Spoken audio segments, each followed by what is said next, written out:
Warning, the show you are about to watch is very, very naughty. They talk about scary movies and frightening stuff and other really inappropriate things, and it's only appropriate for people over the age of 18, and frankly, even they shouldn't watch it, and if you keep watching, I wash my hands of the whole thing.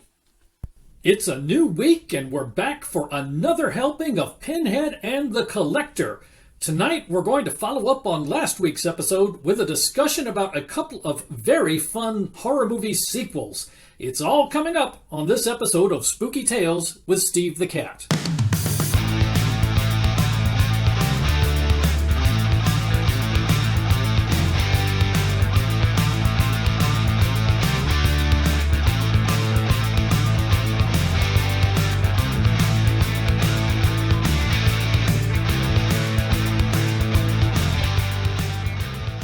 Hello and welcome to Spooky Tales with Steve the Cat, PBDCtv's place for a fun discussion of horror movies. I'm your host, Steve the Cat. The new season is flying by and we're already up to our 5th episode of the new season. So tonight we're going to... hang on, we've got a transmission coming in. Hello, you've reached Steve the Cat. How can I help you? Hello, this is... well, just call me Crimson Meerkat. I am the manager of the scientific endeavor called Project Brevity, and I'm calling from the Steve the Cat orbital broadcast platform. Yes, Meerkat, I know who you are. You've been on the show for 2 seasons now, and you don't have to introduce yourself every time you call. Fine. I was trying to be polite, but fine. We'll dispense with the pleasantries. Listen, dummy, we've got a problem, and I need you and that pompous windbag fluffosaurus to help me out. Did something happen to your deep space probe that we need to know about? No, Victor made it to his assigned destination without a hitch. Isn't that awfully fast for a deep space probe to get to the other side of the galaxy? No, Steve, it is not unusually fast. It is a perfectly realistic outcome based upon totally scientific principles that are totally legitimate, just like we discussed last week. Of course, my mistake. I don't know what I was thinking. Moron. Anyway, the problem is not Victor. He's online and monitoring deep space signals as we speak. The problem is Malcolm. Ever since Facebook banned his first music video, he's locked himself into the cargo hold and he won't come out. Well, that's not good. Are you afraid he's going to hurt himself?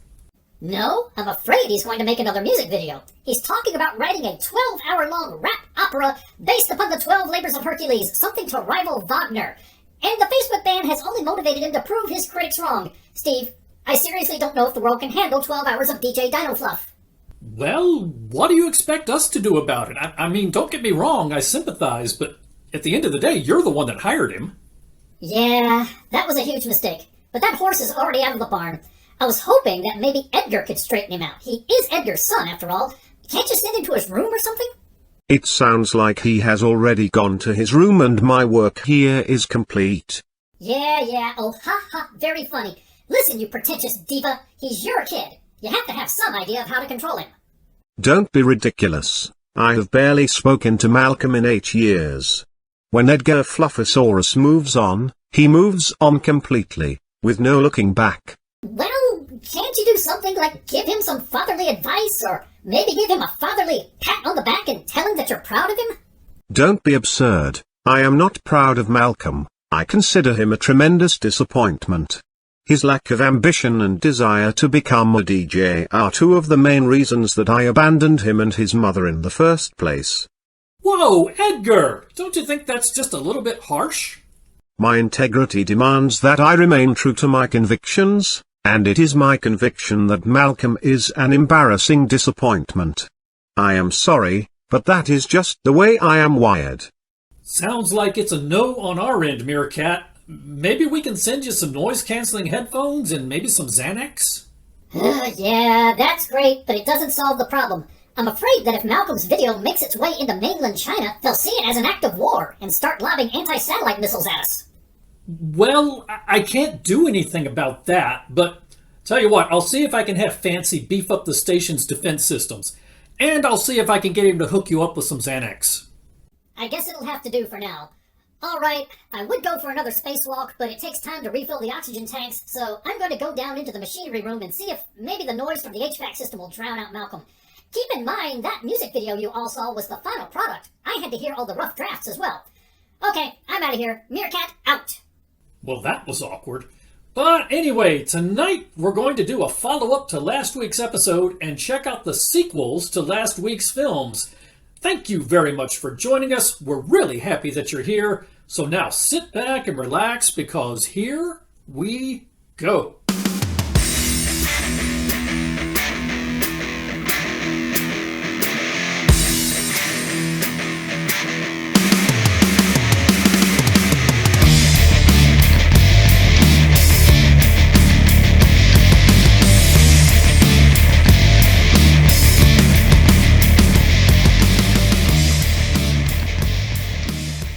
And now it's time for Gwen's History Lesson, hosted by Gwenivere.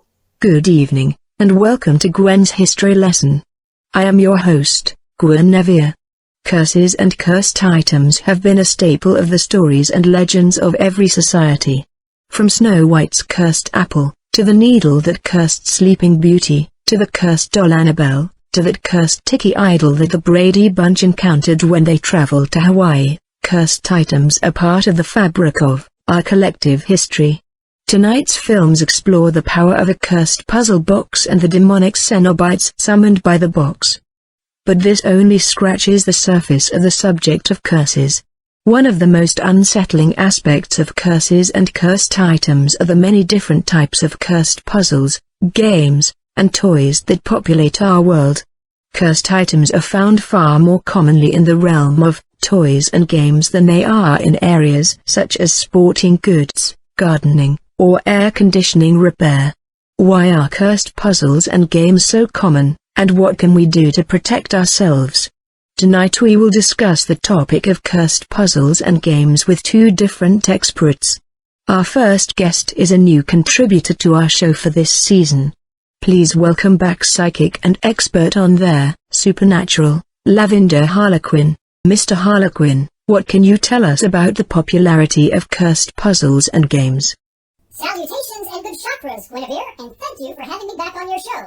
Of course, my psychic gift told me that you would have me back long before it happened, but I still acted surprised as a courtesy to the rest of you.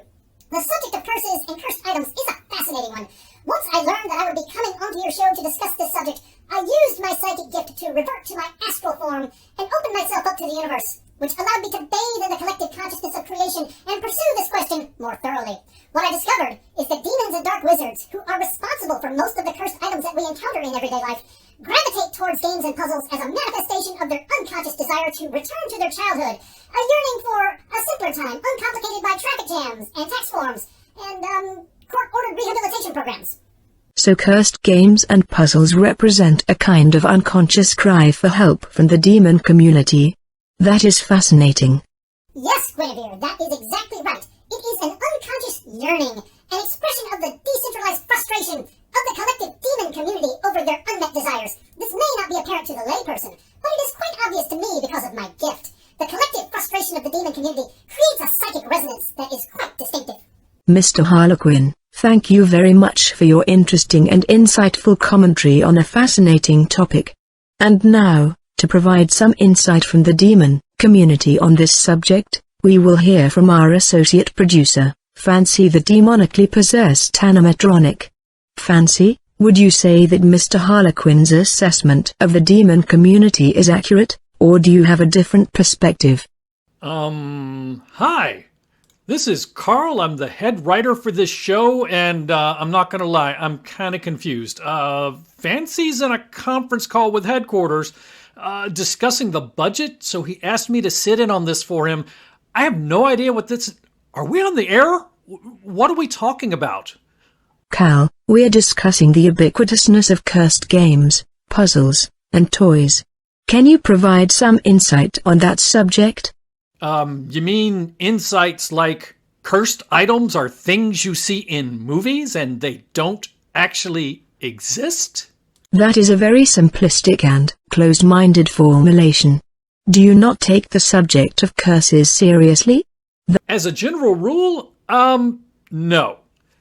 I mean, yeah, if cursed puzzles and toys did exist, I would assume demons make them because they're trying to trick people into handling them as a way of activating the curse, and toys make better bait than something like, a demonically enchanted torque wrench. So I wouldn't overthink it. and I wouldn't stress out too much about demonic inner children or the universe's psychic resonance. But come on, Gwenivere, we review horror movies here, and it's a lot of fun, but they're movies. It's not real.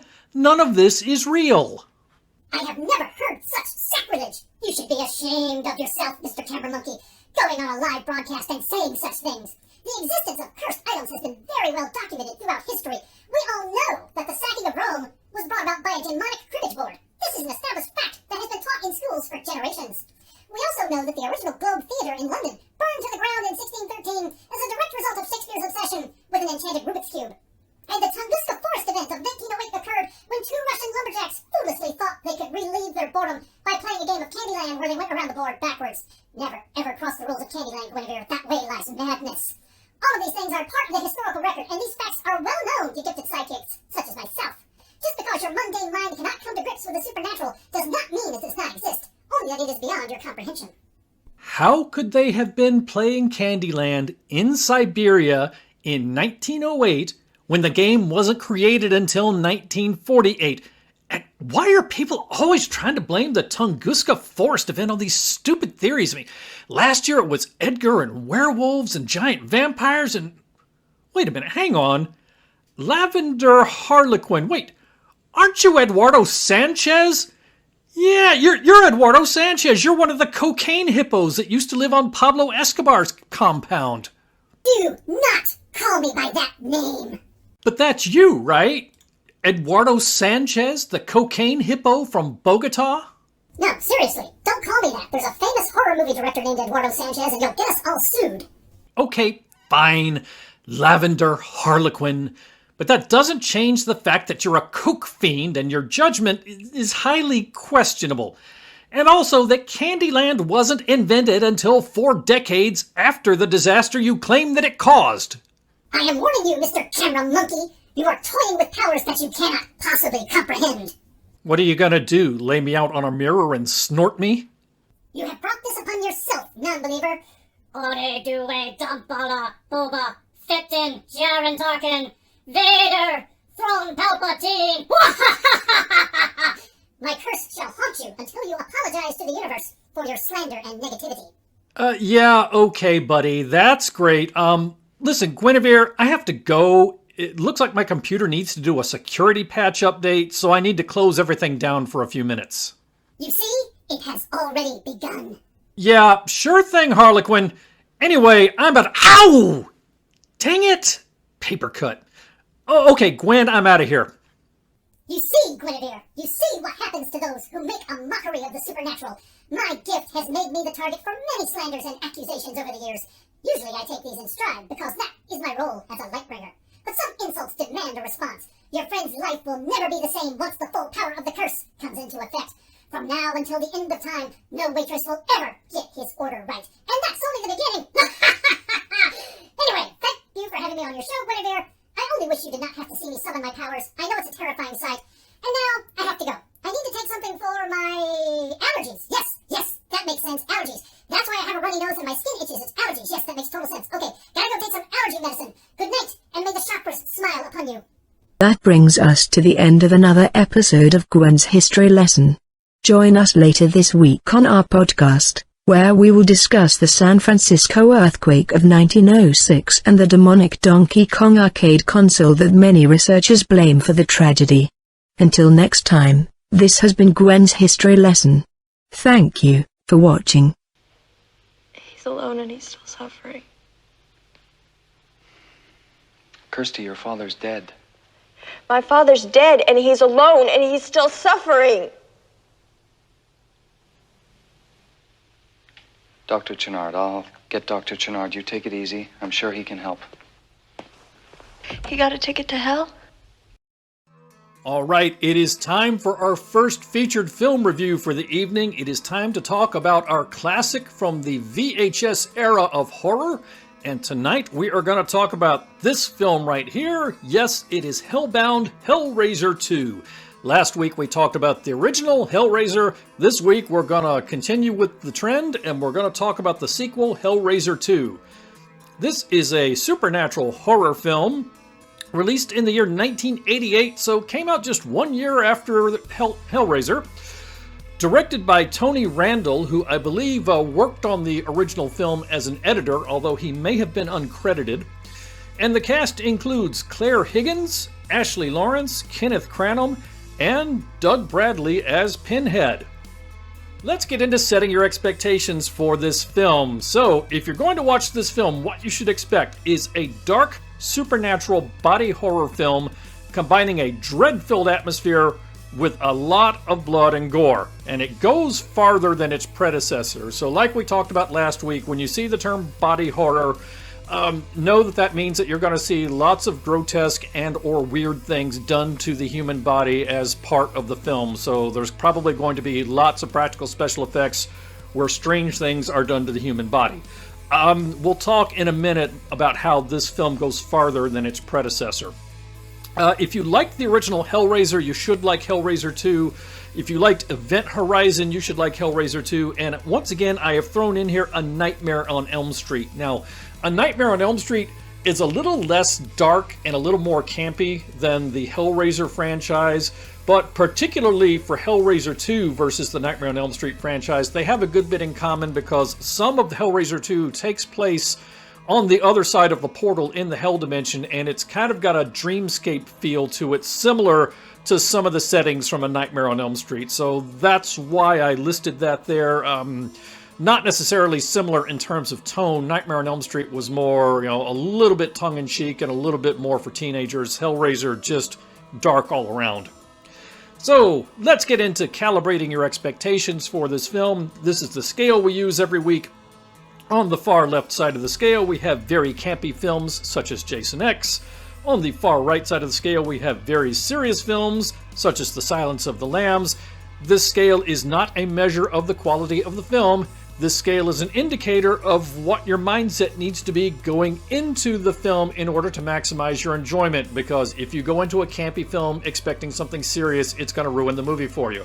And vice versa. If you go into a serious film expecting it to be campy, it's going to ruin it for you. So you need to know what you're in for before watching the film. Hellraiser 2, very serious film. As far to the right as a supernatural film can go, it can't make its way all the way over to the right because you're dealing with cursed puzzle boxes and Cenobites and portals to hell. But there's no joking, there's no camp, there's no tongue-in-cheek, there's no breaking the fourth wall.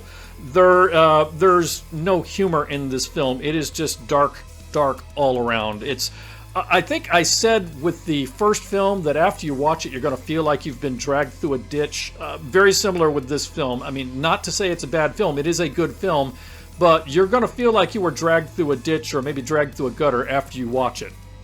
So let's get into the vocabulary lesson for this film before we go any farther. Now, as always, the vocabulary lesson is the part of the show where we discuss new and innovative words and phrases in an effort to stay ahead of social media bots and algorithms that would otherwise try to ban our conversation. We've got 2 words for this film. First word is death snogging. What is death snogging? Well, that is a noun referring to the act in a horror film of a villain seducing another character and then sucking out that character's life force through kissing. It's been done a variety of different ways in a variety of horror movies over the decades, so it needs its own name. And second term, corn husking. This is a noun that refers to the action of removing a character's skin in its entirety, analogous to shucking an ear of corn. So being flayed from head to toe all at once with the skin coming off in its entirety is corn husking. So very much like shucking an ear of corn. Anyway, these are your vocabulary words for this film. Please keep these terms in mind. They will become important later in the episode. Let's get into a film summary for this film. So, as this film opens, we are after the events of the original Hellraiser, and Larry's daughter Kirsty, who was the sole survivor of the first film, is in a psychiatric hospital. She's under the care of someone called Dr. Channard. So, Kirsty's doctor, Dr. Channard, is secretly obsessed with the cursed puzzle boxes and the world that lies beyond. Kirsty does not know this, but he's creepy and he's interested in learning more about the puzzle boxes. Dr. Channard sacrifices several of his patients and uses their blood to resurrect Julia. much in the same way Julia brought back Frank in the first film. Dr. Channard uses patient Tiffany, who's kind of a savant who does not speak but excels at puzzles, to open the puzzle box. And then once it's open, he, Julia, and Tiffany then venture into the other world, which is a hell dimension, and it's very much like a labyrinth. Kirsty follows the three to hell into the labyrinth, intent upon rescuing Tiffany, who's done nothing wrong, and bringing her father back, who she believes is trapped in hell. Now, little does Dr. Channard know about the plans Julia and Leviathan, who is the god of the labyrinth, have in store for him. So what does that involve? Well, that brings us to our villain profile. So our villain for this film, we're going to talk about Dr. Channard. There you see him, along with Julia. Julia nice wrapped up in bandages because she's still skinless at this point in the film, which frankly, this is the most attractive Julia has ever looked. He is of the evil psychiatrist turned Cenobite class. There you see him after being converted into a Cenobite.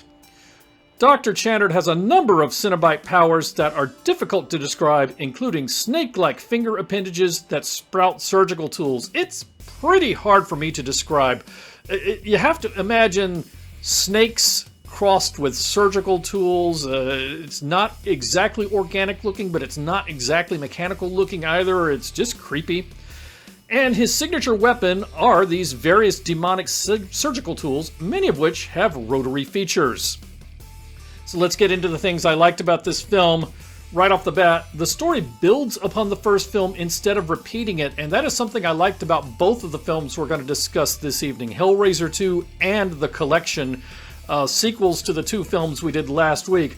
Both of them build upon the first film and do a different kind of story instead of simply repeating the first film, which is the Achilles heel of so many sequels. This story is even more interesting than the original, at least in my opinion. It provides an original and interesting take upon hell. So instead of lakes of fire and flames everywhere, you have this dark, disturbing labyrinth. Leviathan looks kind of like a cross between the Eye of Sauron from Lord of the Rings and a lighthouse, but instead of projecting light, it's projecting a beam of darkness. It's really cool. You learn more about the Cenobites and their origins in this film.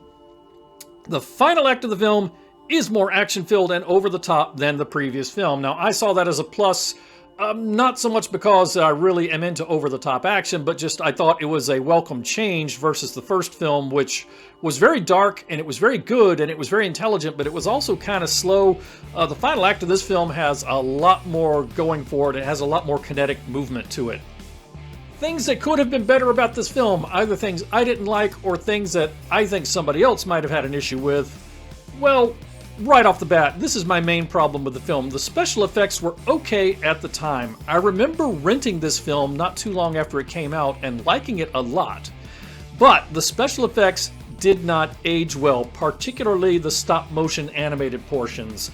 So this film was done in 1988, so about 5 years before Jurassic Park completely revolutionized the landscape of special effects.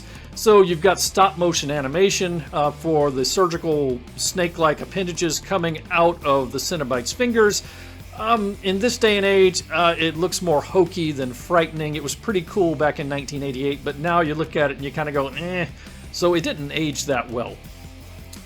The final act of the film does not make as much sense as it should and feels like it was poorly edited. From what I've read about this film, it does seem like there was a bit of editorial changes or reshoots done to the end of the film, and it just doesn't quite feel like it meshes together. It feels like maybe a couple of bits that you needed for context were cut out for the sake of time, and it's just a little bit more confusing than it ought to be. The ending, following up on that, is a little unclear. You don't know what just happened to the villain, and you don't know why. Or at least I came out of the film saying, okay, I'm not exactly sure what just happened and why. I think I kind of have it, but not exactly. Now, as with the original film, give this one a pass if you have issues with blood, gore, or images of torture and torment. Not a happy film. Not a film for the faint of heart. If that's not your thing, just don't watch the film. And finally, this was an issue maybe more for me than for other people, but in Hellraiser 2, we see that there is more than one puzzle box. And for me, the existence of multiple puzzle boxes creates some continuity concerns with the other films in the series. Now, I will not say problems, because I will not say that these are issues that cannot be resolved, but it creates some questions in my head, because you've got multiple puzzle boxes. So why is Pinhead obsessed with this one particular puzzle box if there are many puzzle boxes that can open the portal to hell? So maybe different puzzle boxes open different portals to different hell dimensions. Okay, then why are chains like Pinhead's chains coming out of all of these boxes as people are opening them? I won't say a good writer cannot tie all of this together. A decent writer probably could tie all that together and resolve all my questions, but I came out of it just scratching my head a little more than I would have liked, and part of that is because I have seen some of the Hellraiser sequels after Part 2, and in later films you see the origin of the puzzle box, and I'm not sure how that meshes up with the existence of multiple puzzle boxes. I'm sure a good writer could sort it out, but it's one of those things that for me is a lingering question. Anyway, let's get into Steve's scorecard for this film. Kills, 14 plus many more off-screen. Bare breasts, 3 plus some special effects. You get to see skinless Julia's skinless boobs. Denogginings, you have 1. Instumpinatings, you have 1. Fish hookings, you have 3, and those are, of course, with the chains with hooks on the end that Pinhead is able to summon. Heart removals, 1. Yes, Julia pulls out a man's heart, literally. Death snoggings, you have 1. And corn huskings, you have 1. Oh, one more thing. Cenobite conversions, you have 1. And it is pretty spectacular. You get to see how a Cenobite is created, and it's pretty darn cool. Now, again, maybe the special effects did not age so well, but it's still pretty darn cool.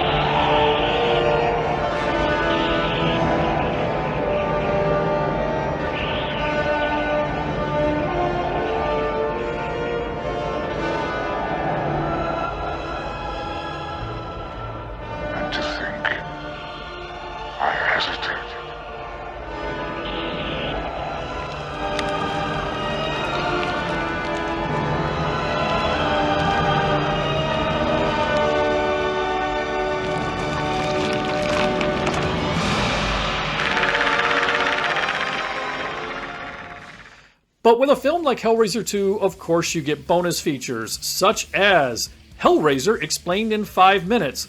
That alone makes the film worth watching. It gives you a good explanation of Hellraiser in the first 5 minutes. You will understand the Hellraiser film better after the first 5 minutes of Hellraiser 2 than you did after watching the entire film Hellraiser. You get corpse shooting action.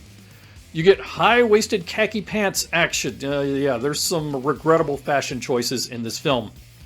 You get naked blood wrestling action. You get Julia's bandage prom dress. You saw a little of that in the picture earlier.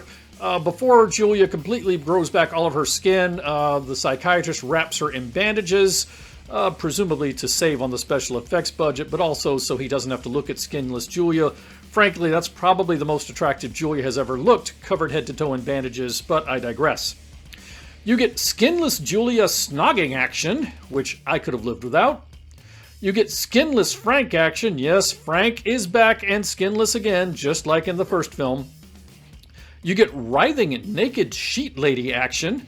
That's the thing that is tormenting Frank in hell. Writhing naked ladies underneath the sheets, but they vanish every time he gets close to them. So they tempt him, but he can never have them. You get rotary brain scrambling worm action, which again is kind of one of those things that's just hard to describe, but that goes with the Cenobites and the final act and the way they kill people. You get skin stealing action.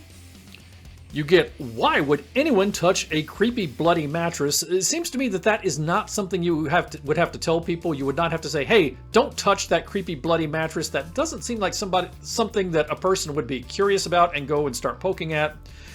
And finally, just to follow up on the same theme from last week, seriously, how does a woman as unattractive as Julia continue to have this effect upon men?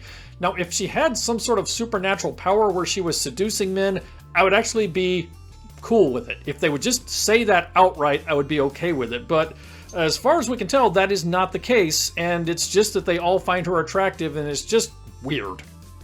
So, Steve's final score for this film.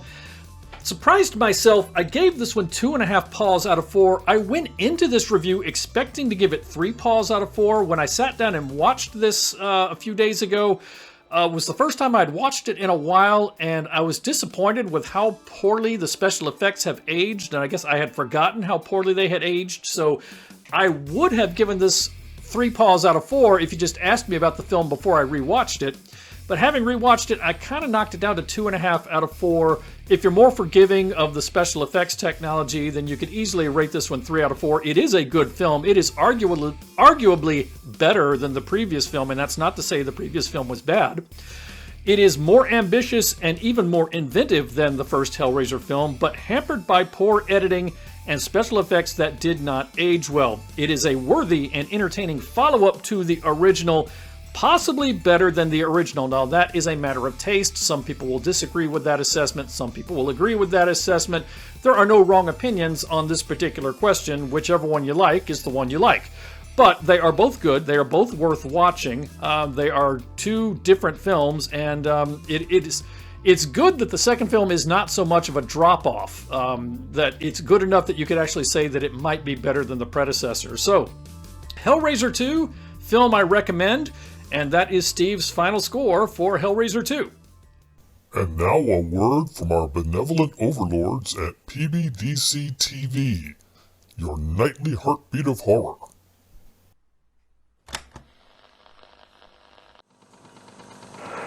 This is Mikey from Out of the Ordinary, and you're watching PBDCtv.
thing in the morning, when I'm listening to music and getting a little bit of time for some creepy research, I'm always representing with my PBDC merch.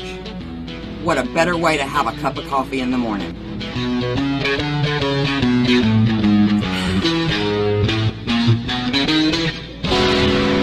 Don't forget to check out our other cool merch at rootsbleedred.com. That's rootsbleedred.com. This is Professor Edgar Fluffosaurus from Spooky Tales with Steve the Cat, and when I'm not hosting Monster Chat or knocking down small Japanese cities, I'm watching PBDCtv. Now back to the show. Hello, Arkin.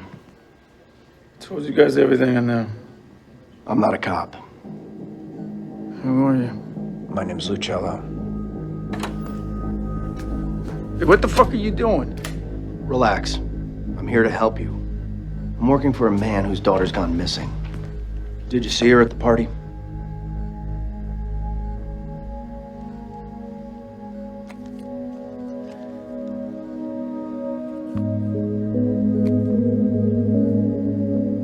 Yeah. Was she alive? Last time I saw her. Did he take her? If you didn't find a body, then maybe. He always takes one. Her name's Elena. I've got 48 hours, tops, before she's dead. I think you have a pretty good idea where that man might be. What makes you think you're gonna find this guy when the cops can't? Because I am willing to do things they won't. I've assembled a team and we are gonna find him and kill him.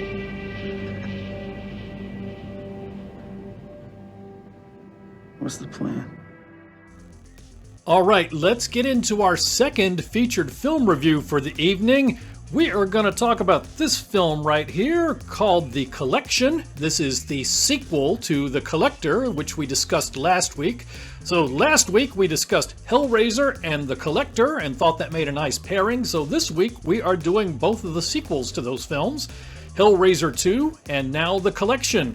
The Collection is a horror torture porn film that was released in the year 2012, directed once again by Marcus Dunstan, and the cast includes Josh Stewart, Emma Fitzpatrick, Lee Tergesen, and a host of others.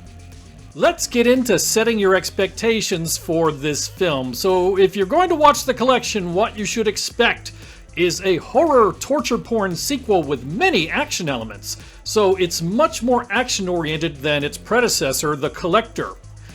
If you like the Collector, you should like The Collection. If you like Saw, you should like The Collection. And if you like Hostel, you should like The Collection. If you think back to our review of The Collector last week, we said The Collector is torture porn, but not necessarily quite as hardcore as Saw or Hostel. Yeah, throw that out the window for this one. This one is as graphic as Hostel. Maybe not as cruel, but definitely as gory and graphic. So less intellectual tension and suspense in this film and more just straight up horror and gore. So here's the scale we like to use when calibrating people's sights before they go see a film. On the far left side of the scale we have very campy films such as Jason X. On the far right side of the scale we have very serious films such as The Silence of the Lambs. As always, this scale is not an estimation of the quality of the film. The scale is an indicator of what your mindset needs to be going into the film in order to maximize your enjoyment, because if you go into a campy movie expecting a serious movie or vice versa, it's going to mess up your enjoyment of the film. The Collection, over to the right, not quite as far to the right as The Collector, just simply because it's more over the top and therefore there's greater suspension of disbelief. It's a little more of, hey, look at all the wicked traps and all the blood and gore. But at the same time, it certainly is not a campy film, it is not a comedy, it is not a happy film. So go into it with a serious mindset, but it requires a little more suspension of disbelief, and it's just a little more unrealistic than The Collector. So before we go any farther, we need to do the vocabulary lesson for this film.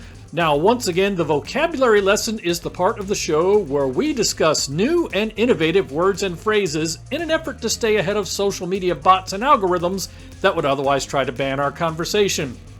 Two terms for this film. The first term is bumper cropping. Bumper cropping? What the heck is bumper cropping? Well, bumper cropping is a noun that refers to the action of converting a character into a liquid or slurry-like state through the use of motorized farming machinery such as a harvesting combine. Now, that sounds very similar to a term we learned a long time ago on this show called instuinating, where a machine is used to convert a person into a liquid or slurry-like state. Now, there is a grammatical difference between instuinating and bumper cropping. It's subtle.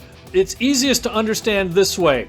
Bumper cropping typically involves bringing the machine to the character, as opposed to instuinating, which brings the character to the machine. So if a harvesting combine runs down a person, that's bumper cropping. If somebody gets thrown into a branch chipper, which is stationary, it's instuinating. So it's kind of like brought with versus brought to. Bumper cropping versus instuinating depends upon whether the machine is coming to the victim or the victim is coming to the machine. Second term, lemon juicing. Lemon juicing is yet another variation on instuinating. This is a noun that refers to the action of converting a character into a liquid or slurry-like state through the combined application of mechanical compression and a strainer. So it is a subset of instuinating. And you look at these two terms and you get the impression that a lot of people are going to get converted to a liquid or slurry-like state in this film, and you would not be wrong. Remember when I said this film is more straight-up gory than the last film? Yeah, this should be an indicator. So let's get into a film summary. This is a sequel to The Collector, which picks up a few weeks after the original film. In this film, word has begun to spread on the news about the unidentified collector's many, many crimes, and he is still at large. So, has killed or kidnapped a lot of people, still at large, massive manhunt going on. Attending an underground warehouse rave with her friends, college girl Elena catches her boyfriend with another woman. Boo hiss. So heartbroken, Elena flees the dance floor for an isolated room inside the building, where she finds a large red chest, which those of us who saw the previous film will immediately recognize and say, oh my god, get out of the building. But Elena doesn't know that. So Elena opens the chest, and out tumbles Arkin, the protagonist from The Collector, who ended the film being locked up inside the trunk. And this triggers a number of ingenious traps throughout the building where the rave is being staged. The Collector appears in the chaos and kidnaps Elena, and Elena's wealthy father then employs Arkin and a team of mercenaries to find the Collector's hideout and rescue Elena. So Elena at least has that going for her, that her father is obscenely rich and willing to shell out for mercenaries to track her down and rescue her. So, that brings us to the villain profile, same villain we talked about last week. His name is The Collector. There he is right there. And there you see him with one of his victims. The Collector, of course, is of the serial killer class and the ingenious trap variety. His special powers, as we discussed last week, are stealth, proficiency with knives, and the ability to devise and install ingenious deadly traps. And in this film, we also discover that he has an unsettling knowledge of anatomy and biology. And as before, his signature weapon, or if you prefer his signature technique, is the use of ingenious traps to kill everyone in the house or building but one, whom he keeps for his collection. This film gives you a better idea of what he does with the people that he keeps for his collection. So if you are wondering about that after the first film, this film gives you a better idea. Let's get into the things that I liked about this film. I will say right off the bat, I did like this film. Not quite as much as The Collector, but it's difficult for a sequel to surpass its predecessor. I would say it's as good as I would have possibly expected a sequel to The Collector to be. So right off the bat, this film has good production values. It looks good on screen. It does not feel cheap. It does not feel low budget. Unlike many sequels, this is not simply a remake of the previous film. This film tells a very different kind of story than the first film. So often, especially when you have direct-to-video sequels to movies that were originally theatrical releases, the sequels are just a lower-budget remake of the previous film with a different cast and maybe a slightly different setting, but it's more or less the same film shot again. That is not the case with The Collection versus The Collector. And I've said here, think Alien and Aliens. And I think that's a good description. If you think back to those two films, Alien was more of a horror movie, haunted house / monster film in space, where you have a group of people who are not equipped to handle an emergency, dealing with one alien xenomorph running loose on the ship. And in the sequel, instead of just trying to replay that a second time, they sent a bunch of trained soldiers, or Marines I should say, up against what turns out to be a horde of the aliens. So again, the people get into trouble, but for a very different reason, a very different kind of film. And that is kind of what goes on here. The Collector was a lot about tension and suspense. This film is a little more straight up. It's a little more aliens than Alien. This film's formula is familiar, but it is not predictable. And there are lots and lots and lots of gory practical special effects. If gory practical special effects is not your thing, watch something else. This is not the film for you. And finally, something that we are very familiar with here at Spooky Tales with Steve the Cat. Watching this movie is kind of like watching a giant game of live-action Mousetrap, which is something we are familiar with here. Let's talk about some things that could have been better, or some things that others, not necessarily me, might see as weaknesses of this film. So, right off the bat, the film trades much, but not all, of the tension and suspense of the first film for straight-up action and gore.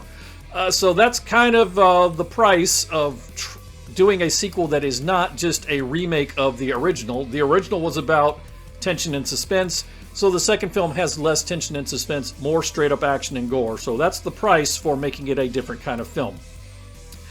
The formula for the film is very familiar. Again, think Alien and Aliens, so it's kind of easy watching The Collector and The Collection back to back to say, well, that one's just like Alien and this one's just like Aliens. I thought that worked, but it did follow kind of the same formula that's been done in films before, so it might feel familiar to you. As we've talked about many times on this show, most horror movies are a derivative of something or another, so they're all predictable in some way or another. It's very difficult to do something that is true and uniquely different. Some may take issue with the amount of gore and gratuitous use of surgically modified bodies, and I've said here, think Bride of Reanimator.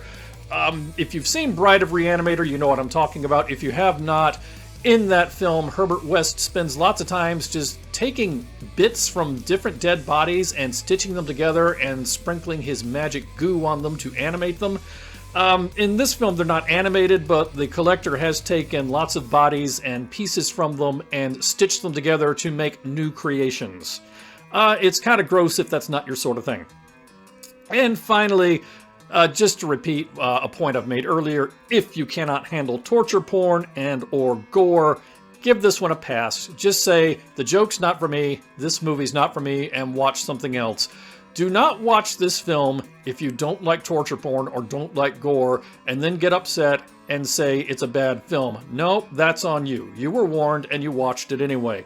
If that's not your kind of thing, don't watch this film. It wasn't meant for you. If you don't like Chinese food, don't go to a Chinese restaurant. Don't eat at a Chinese restaurant and then complain that the food is bad. So let's go to Steve's scorecard for this film. Kills, 22 estimated, including dogs, plus many, many, many more from not one but two different mass casualty events. It would not surprise me if the total kill count for this film was over 100. I do this show weekly, so I don't have time to watch these films over and over again and do a freeze frame and count the number of victims in some of these mass casualty events, so I just write them off as a mass casualty event. But there are two different mass casualty events in this film and a lot of people killed. Bare breasts, a couple of asterisks. Technically there's none. There are maybe some special effects bare breasts on the dead bodies. I'm not going to get into counting that stuff. I'm sorry, guys. That's a line that I'm not going to cross. Double crosses. There is one. Instabinatings. Loss of digits from a hand or foot. There are two. Two different events, not two different digits. M80ings. Yes, you will see two different victims go kaboom in this film. In Fuegoinatings, you will see one person set ablaze in this film. Giant fish hookings. 1. So in The Collector, Arkin O'Brien ran into a trap that was full of regular-sized fish hooks hanging from lines, so they got hung up in his skin. Not going to kill you, but certainly really, really painful and cringe-inducing. In this film, you have a giant fish hook, and somebody runs afoul of it. Arm breaking. 1, and it will make you cringe. Bumper croppings. You have 1 mass casualty event due to bumper cropping. And finally, lemon juicings. You have 1 mass casualty event due to lemon juicing. So both of our vocabulary words for this film play significant roles in the film. Of course, when you watch a film like The Collector, not only do you have what we've got on the scorecard, but we have a number of bonus features, such as trained spider action. Oh yes, it's everyone's nightmare. The Collector has actually trained spiders. You have lock-picking bra action. Yeah, Elena picks a lock using her bra. She's a pretty amazing lady in that respect. Stockholm Syndrome action. Yes, even someone as demented and awful as the Collector is capable of having fans due to Stockholm Syndrome. These are Elena's best friends. Don't get too attached. So, early in this film, you think it's going to follow a similar familiar formula to so many films. It introduces Elena's friends who are all taking her out on a rave. Multiple friends, not just a boyfriend, but, the best friends who are a couple. And you assume it's going to play out like so many horror movies where one by one they're going to get polished off as the film goes off. And let's just say that is not the way the film goes. Do not get too attached to any of them. These are mercenaries. Again, don't get too attached, which shouldn't be a problem since we didn't bother to introduce them. Seriously, you never learn the names of the mercenaries in this film. Elena's father just kind of said, he introduces the main one, who was Elena's bodyguard, and then it's like, and yeah, these are the mercenaries I've hired, and you never learn their names, so they're kind of like red shirts in an episode of Star Trek. They're just seen as fodder from the very beginning. You have unhealthy bodyguard infatuation action, and I do not mean infatuation with an unhealthy bodyguard. I mean a bodyguard's unhealthy infatuation with his boss's much, much, much younger daughter. You have a giant pile of bodies. You have continual creepy body modification imagery, which, if that's not your kind of thing, stay away from this film. And finally, if you have a killer loose who has killed dozens of people and kidnapped people, for crying out loud, why would the police not search the creepy abandoned hotel? Did it not occur to them, or I don't get it. But he is holed up in a creepy abandoned hotel and nobody has bothered to check. So let's get to Steve's final score for this film. We're going to give it 3 paws out of 4. This is a very different film from The Collector, which is a film that I liked a lot. If you recall, I gave that 3.5 paws. But The Collection is still very enjoyable. It trades some tension and suspense for more action and gore, which I was okay with because it avoids just becoming a repeat of the previous film. I will say it is tough to watch if you cannot handle torture porn or a lot of gore. So know who you are before attempting this film. If you can't handle The Collector, you certainly can't handle The Collection because it's more intense. If you enjoyed The Collector, if you enjoyed Saw, if you enjoyed Hostel, you will probably love this film. I recommend it highly. Anyway, that is Steve's final score for The Collector. We've reached the end of another episode of Spooky Tales with Steve the Cat, but before we go, once again, we're going to take a few minutes to talk about some other things we watched this week. Now, as we have started doing this season, we're going to make this a team effort. We're going to have several people talk about what they watched this week. I'm going to go first. This is Steve the Cat, and this week I watched a film called Babysitter Must Die. Babysitter Must Die is a film about a young lady named Josie. Josie is an upstanding young woman. She is studying preschool education. She works as a summer camp counselor every summer, and she babysits. The reality is, Josie has never quite grown up. Josie is much more comfortable around kids than around people her own age. She still kind of dresses like a middle schooler. She still kind of wears her hair like a middle schooler. So she's happy to take a babysitting job rather than attend a big college party on Christmas Eve. Of course, things go awry. Josie's resourcefulness is put to the test when the home is invaded by a group of cultists. Yes, a group of cultists. Apparently, there is a supernatural artifact hidden inside the house that the cultists need, plus the cultists want the little girl as part of their ritual, and it's up to Josie to save the day. Now, this is a PG-13, or if you prefer, TV-14 kind of film. Now, viewed within that context, it is pretty good. It is, not the most outstanding slasher film you've ever seen, because obviously a PG-13 film is not going to be able to compete with something like Halloween or Friday the 13th. That said, it is a pretty good film. It is lighthearted without being an absolute comedy, but it doesn't take itself too seriously. It's kind of light. I've mentioned that it leaves a lot on the table for a potential sequel, and what I mean by that is it just seems like the director and the writer did a lot more world building than would be necessary just to do one film. So it seems like they intend to maybe make several films in this cinematic universe. So we'll see how that goes. But Babysitter Must Die, I found it free with ads on Tubi. And now we're going to hear from a new contributor for today. We're going to hear from Channel 9's Randall Barkington III. Good evening. This is Randall Barkington III from Channel 9 News, here to review films for Spooky Tales with Steve the Cat. This week, I watched a film called Evil Things. In this film, 5 New York City college students leave the city for a weekend birthday celebration at a family cabin in the Catskill Mountains. As the group drives farther away from the city, another driver in a van begins intermittently harassing them, but ultimately leaves.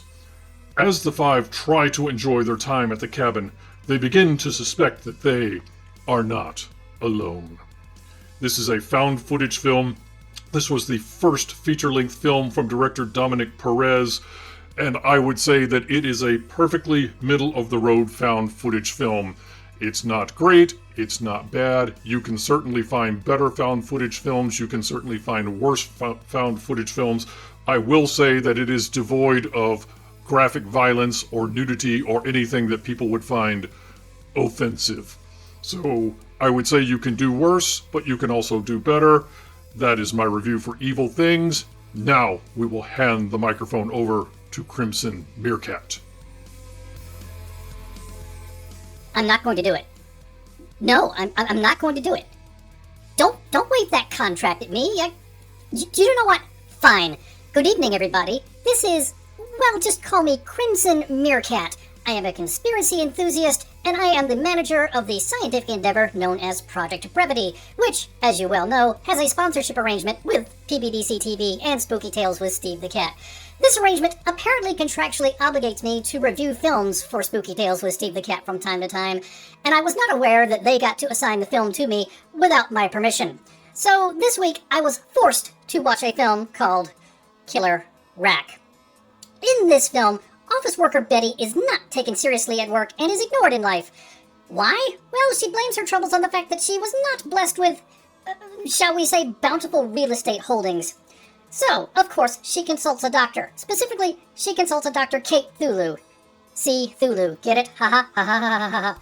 She consults this doctor about augmentation surgery to, shall we say, increase the size of her real estate holdings. Little does Betty know that her surgeon worships the Dark Ones and that her newfound assets will try to take over the world.